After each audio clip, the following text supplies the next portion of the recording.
Jean-François Copé a une expérience solide pour pouvoir l'être lui aussi, mais je dis à Jean-François Copé qu'il a l'exigence d'entendre tout le monde. On parle par exemple de think tank. Bien sûr, on a besoin de clubs d'experts. Et moi-même, je suis entouré d'un certain nombre d'experts dans des domaines, que ça touche à l'industrie, que ça touche au social, que ça touche à la sécurité ou à la justice. En même temps, nous sommes d'abord une formation faite de militants.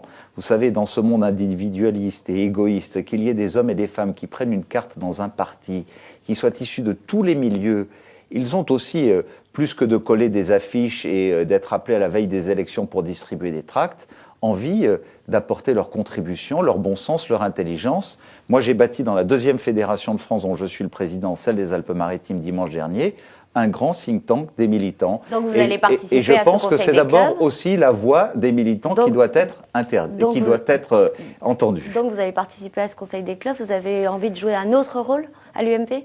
Mais j'ai envie de défendre, en tant que membre du bureau politique, d'abord le contrat qu'on a passé avec les Français en 2007. Vous savez ce qu'il y a de pire et ce qui nous a tués pendant des années enfermés dans la pensée unique, c'est de ne pas respecter nos engagements.